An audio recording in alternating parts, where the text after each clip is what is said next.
नमस्कार। एक बार फिर आप सभी का स्वागत है। आज हम इस वीडियो के द्वारा कक्षा 10 गणित के चतुर्थ चैप्टर अर्थात अध्याय 4 द्विघात समीकरण के अध्याय को हम प्रारंभ करने जा रहे हैं।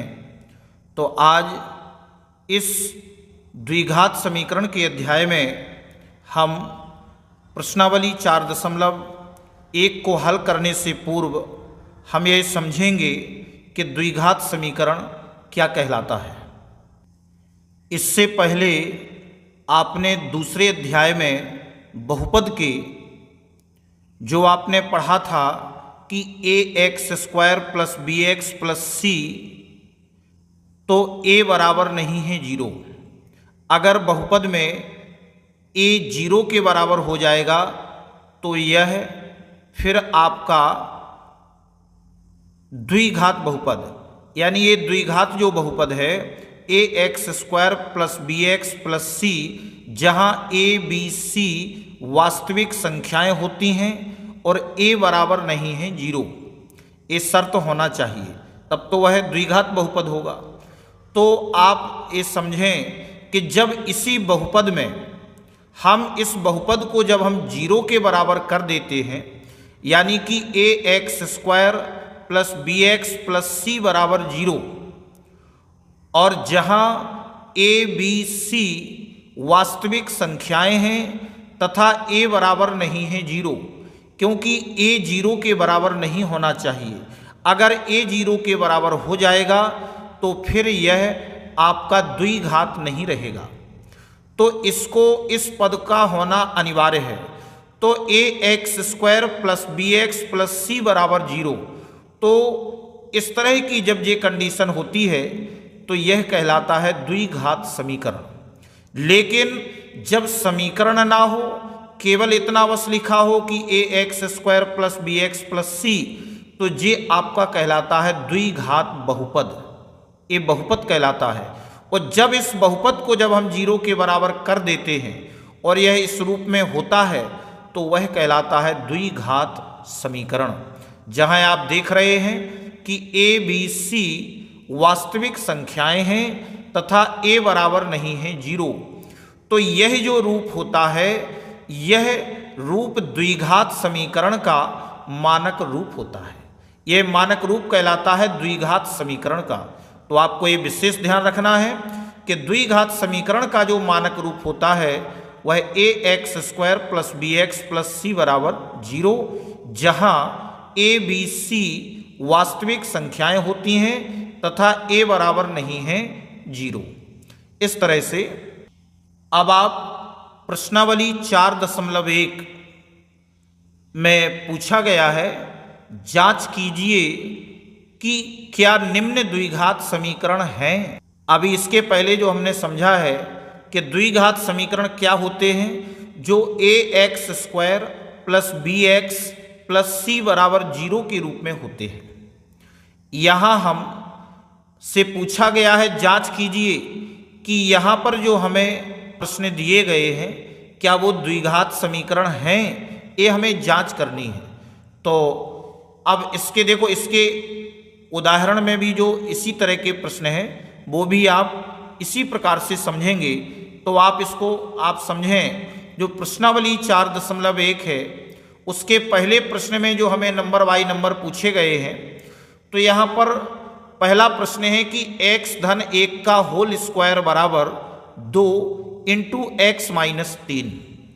अब आप पहले इसे सरल करेंगे तो यहाँ आप देख रहे हैं कि a लिखा है a + b का होल स्क्वायर, तो हम इसको तोड़ेंगे a² + b² + 2a × b बराबर, अब अंदर 2 का गुणा कर देंगे, 2x - 2 तिहाई 6, और यहाँ साइड में बता देंगे चूंकि a + b का होल स्क्वायर बराबर a² + b² + 2ab, इस सर्वसमीका के द्वारा हमने इसको सरल किया।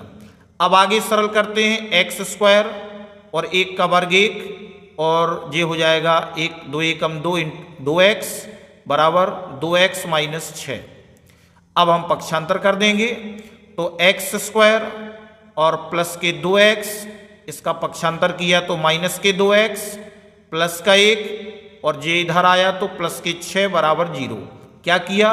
पक्षांतर करने पर।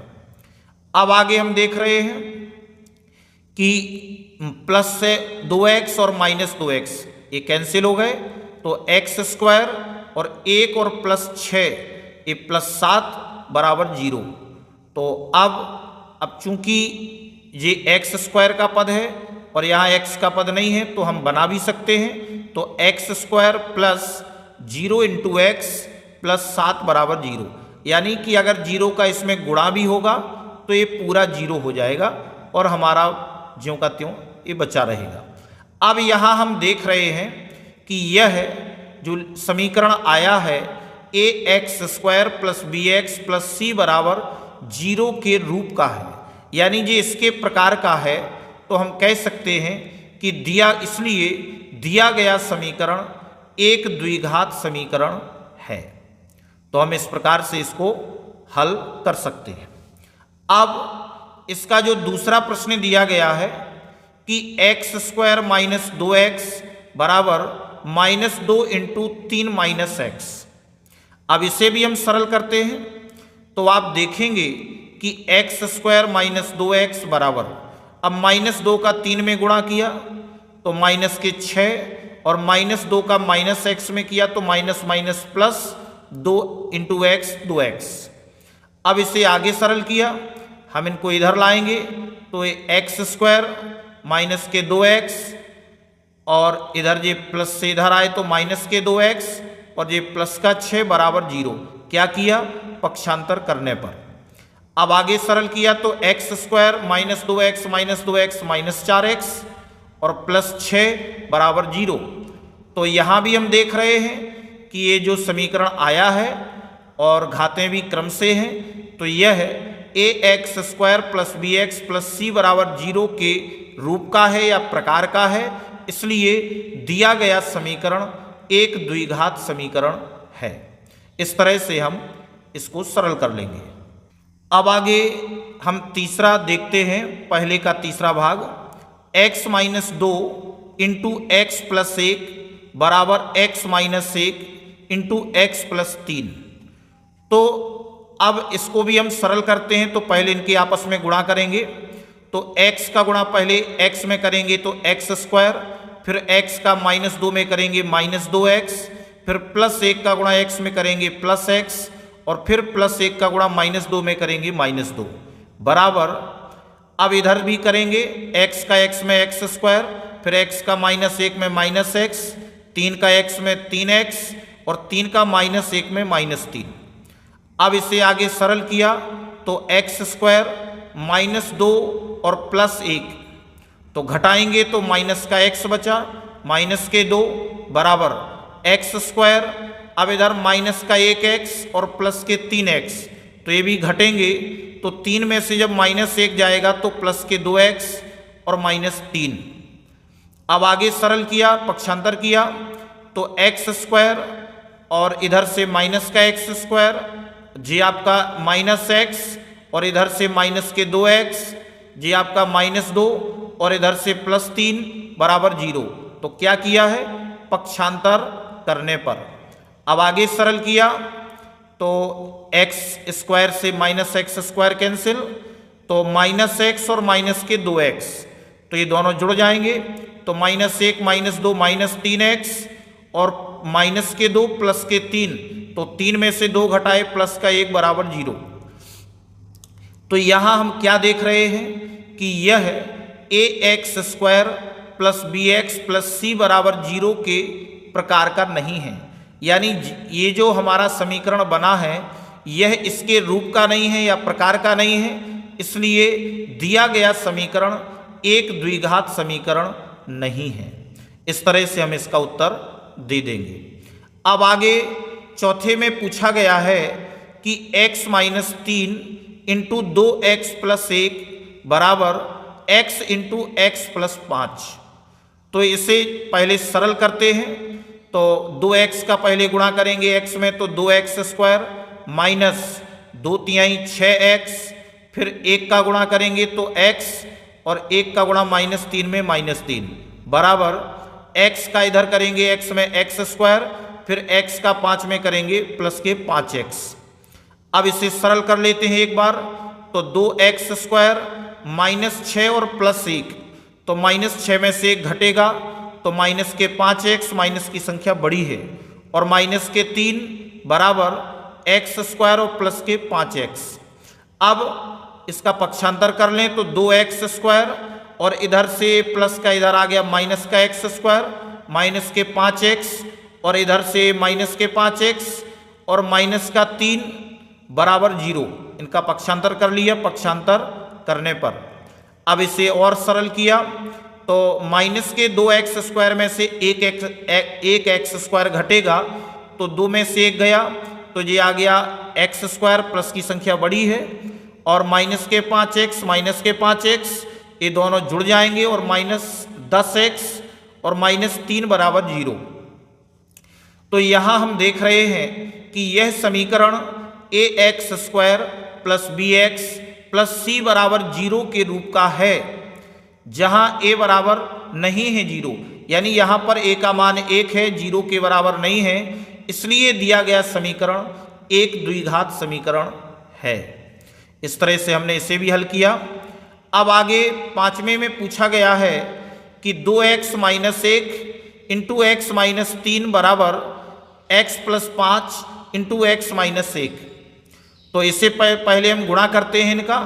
x का पहले इधर गुणा करेंगे तो 2x², फिर x का -1 में -x, फिर -3 का 2x में 2 तिहाई 6x, फिर -3 का -1 में तो माइनस माइनस का प्लस 3 एकम 3 बराबर।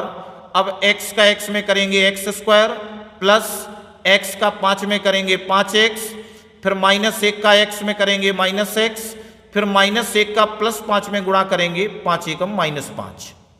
अब इसे हम और सरल कर लेते हैं एक बार, तो 2x² -1x और माइनस की 6x तो मिलकर के 7x और प्लस 3 बराबर x²। अब प्लस के 5 में से माइनस का 1 घटेगा तो प्लस के 4x, प्लस की संख्या बड़ी है, और माइनस के 5 और सरल किया तो 2x² और इधर से इसका पक्षांतर किया तो माइनस का x² और माइनस के 7x। अब इसका पक्षांतर किया तो माइनस के 4x प्लस के 3, और इधर ये पक्षांतर हुआ तो प्लस के 5 बराबर 0। क्या करने पर? पक्षांतर करने पर। आगे अब 2 में से 1x² घट जाएगा तो बचेगा प्लस का 1x² और 7 4 11x और 3 + 5 8 बराबर 0। तो हम इसमें देख रहे हैं कि यह समीकरण ax² plus bx plus c बराबर 0 के रूप का है, जहां a बराबर नहीं है 0। तो यहाँ a का गुणांक 1 है, 0 के बराबर नहीं है, इसलिए दिया गया समीकरण एक द्विघात समीकरण है। अब आगे 6वां देखते हैं, x² प्लस 3x प्लस 1 बराबर x - 2 का होल स्क्वायर। अब आप यहाँ देखेंगे कि x² प्लस 3x प्लस 1 बराबर, अब यहाँ a - b का होल स्क्वायर, a - b का होल स्क्वायर जब आप इसे तोड़ेंगे तो a² plus b² minus 2ab, a का मान x, b का मान 2, और यहाँ हम बता देंगे चूंकि a - b का होल स्क्वायर बराबर a² plus b² minus 2ab। जब इसे आगे सरल करेंगे तो x² प्लस 3x प्लस 1 बराबर x² और 2 दूनी 2 का वर्ग है तो 4 और 2 दूनी 4x माइनस का। अब पक्षांतर कर लेंगे तो x² और ये इधर आया तो माइनस का x² और प्लस के 3x, इधर आया तो प्लस के 4x और प्लस का 1 और ये माइनस का 4 बराबर 0। सबका पक्षांतर कर लिया। पक्षांतर करने पर अब x² से x² कैंसिल हो गया, माइनस का 1 प्लस का, और प्लस के 3x और प्लस के 4x ये 7x, और माइनस के 4 में से 1 घटाया तो माइनस के 3 बराबर 0। यह समीकरण A X square plus B X plus C बराबर 0 के प्रकार का नहीं है। चूंकि इसमें a बराबर 0 हो गया है, a का पद ही नहीं है, एक्स स्क्वायर का पद नहीं है, तो यह द्विघात समीकरण नहीं होगा। इसलिए दिया गया समीकरण एक द्विघात समीकरण नहीं है। इस तरह से हम इसकी जांच कर लेंगे। अब आगे 7वें में पूछा गया है कि x प्लस 2 का होल क्यूब बराबर 2x into x square minus 1। तो अब इसमें सर्वसम का हम a प्लस बी का होल क्यूब लगाएंगे। तो आप देखेंगे कि a cube plus B cube plus 3ab into a plus B यानी x प्लस 2 बराबर, अब इसका अंदर गुणा कर देंगे। 2x का एक्स स्क्वायर में किया तो 2x क्यूब, एक घात इसकी और 2 इसकी, तो कितना हो गया 2x क्यूब माइनस 2x का माइनस 1 में किया तो माइनस के 2x, और यहाँ हमने सर्वसमता लिख दी। चूंकि a प्लस बी का होल क्यूब बराबर a cube plus B cube plus 3ab into a plus B. अब इसे आगे सरल किया तो x क्यूब प्लस 2 की घात 3 यानी 2 का घन हो गया 8, 2 का 3 बार गुणा करेंगे 8 प्लस 3 दूनी 6x इंटू एक्स प्लस 2 बराबर, ये हो जाएगा 2x क्यूब माइनस 2x। अब इसका पक्षांतर कर लेंगे तो x क्यूब और प्लस 8 और इसका अंदर एक बार अभी गुणा कर लें तो 6x का x में होगा 6x स्क्वायर प्लस 6x का 2 में होगा 6 दूनी 12x बराबर 2x क्यूब माइनस के 2x। अब हम इसको इधर लाएंगे तो x क्यूब और इधर से 2x क्यूब माइनस में आएंगे और इधर से 6x स्क्वायर प्लस के और प्लस के 12x और इधर से आ जाएंगे ये आपका इधर 2 माइनस 2x का पक्षांतर किया तो प्लस के 2x और प्लस के 8 बराबर 0 पक्षांतर करने पर। अब हम देख रहे हैं कि माइनस 2 में से एक x क्यूब घटेगा तो माइनस का x क्यूब और प्लस के 6x स्क्वायर और 12x प्लस 2x 14x और प्लस 8 बराबर 0। अब यहाँ हम देख रहे हैं कि इस समीकरण में x की घात 3 है, यानी कि यहाँ x की घात 3 है, इसलिए यह ax square plus bx plus c बराबर 0, जहाँ a बराबर नहीं है 0 के प्रकार का नहीं है, इसलिए दिया गया समीकरण एक द्विघात समीकरण नहीं है। तो इस वीडियो में बस इतना ही। अगर आपको ये वीडियो अच्छा लगा हो तो वीडियो के लिए कमेंट शेयर अवश्य करें। धन्यवाद।